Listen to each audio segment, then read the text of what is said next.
Forget everything you have been told about running a business. Most founders believe that as their businesses grow, so naturally their problems grow as well.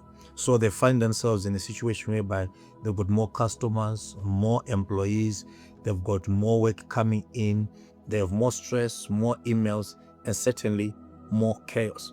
They simply accept the fact that this is the cost of doing business. But having encountered a lot of businesses from across a lot of different industries, I've found something interesting. Why is it that sometimes you find that there is an organization or a company that has got 20 employees, which runs smoother than one that has got 5? Some founders are dismissing or leaving the office at 4 p.m., while others are still responding to WhatsApp messages even as late as midnight. The difference is not intelligence, the difference is not funding either, and the difference is not luck. The difference in this case is that one organization has learned how to remove operational friction from their processes, while the other has unknowingly built the same operational friction into their day-to-day activities. Today in this video, I'm going to show you exactly how some businesses become harder to run while others are simple. But in the same token, I'm also going to show you exactly how you can begin to deal with this and solve it before it starts giving you problems such as loss of customers, loss of your time, and certainly affect your growth negatively. Welcome once again. My name is Kenneth, and this is Phiri Consulting, where we help founders like you, entrepreneurs, and everybody running their business to build businesses that are easy to run, that are easy to scale, and that are less dependent on the founder.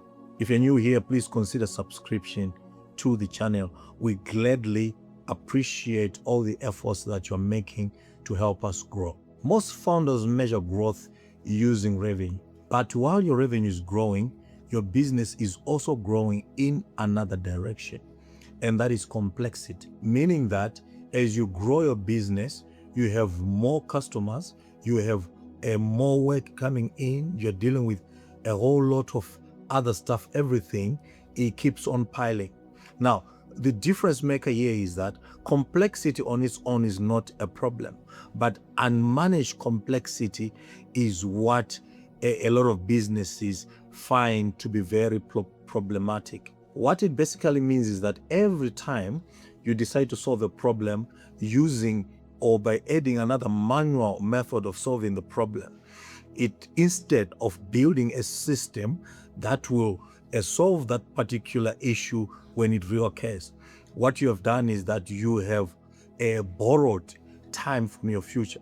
And soon enough, you will start paying on a day-to-day basis that debt that you are creating, because as long as there is manual work, then there's going to be complexity, and complexity that is not managed is dangerous. And this, oftentimes, more times than not, it will always create serious problems as far as growing your business is concerned.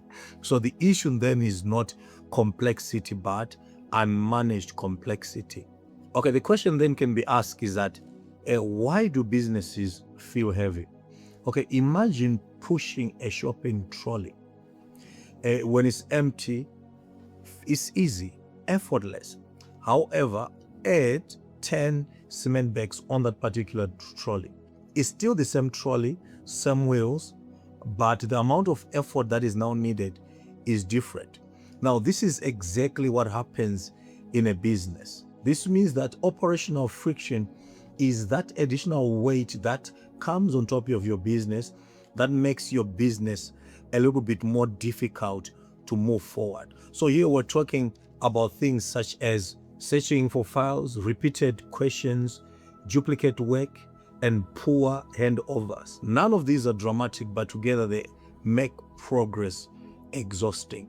Now, these signs, these 5 warning signs, are what entrepreneurs should really pay attention to because these are some of the things that we've discovered with the entrepreneurs that we are dealing with and those that we have dealt with as reasons why they've got operational friction in their businesses.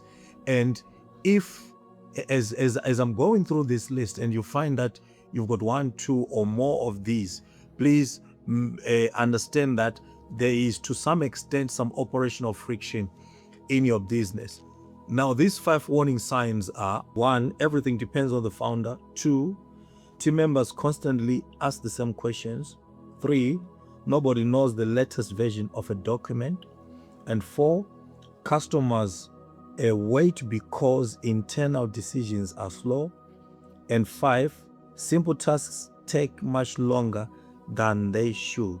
Like I said, if you see even 2 of these in your business, in your organization, it certainly means that you do not have a people's problem. What you have is a systems problem. Now, the high-performing businesses, they think differently. They do not actually remove work. What they do is that they remove unnecessary work. So, in order to do that, they ask themselves some of these questions. And it is important that when you, in your organization, you start asking yourselves, your team, and whoever is involved in the day-to-day running or in the strategic planning of your business, to ask these very important questions. They ask, why does this task exist? Can it be simplified? Can anyone else own it? Can the system answer this instead of a person? They understand that operational excellence isn't about working harder. It's about making work flow naturally. Now, this is one important question that each and every founder must ask themselves. If you haven't asked yourself this question, today I am challenging you to ask yourself this very question. If you are to go away for about 2 weeks, what will happen to your business? Will your business continue to operate as it has been, or everything will be on pause until you come back?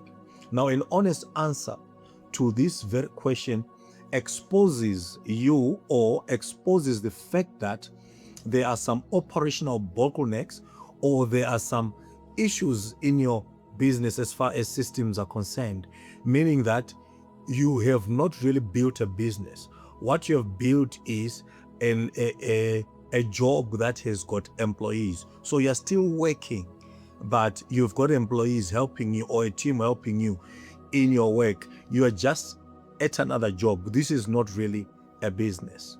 I think it's important to note from this that businesses that scale or that grow fast are not the ones that have the smartest entrepreneurs or founders. They are actually the ones that are reducing operational friction. Now, please pay attention to the fact that it's all based on systems. If your systems are weak, whatever is there in your systems is exactly what will happen when growth hits your business. Now, growth will only expose what is already there. For instance, if your systems are weak, then growth will sort of magnify that weakness.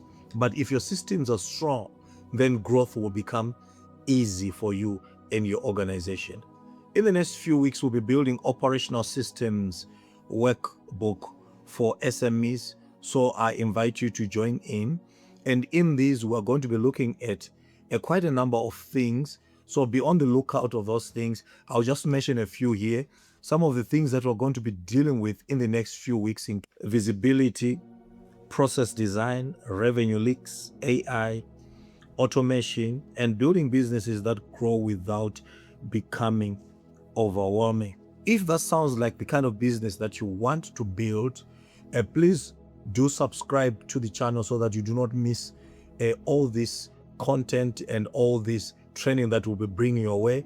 Is training. I prefer to call it that because you are being equipped here to handle growth when it comes to your business, or to plan for it in a way that reduces operation friction and puts you in a position where you can grow your business with systems and with less effort. Remember, the primary objective here is to make sure that your business is easy to run, it is easy to scale, and it is less dependent on you, the founder. And again, if you want to find out exactly if there are operational bottlenecks that are already existing in your business, please do consider taking the SME Revenue Leak Calculator. Link is in the description below. Thank you so much for tuning in. We'll see you in the next video. Bye.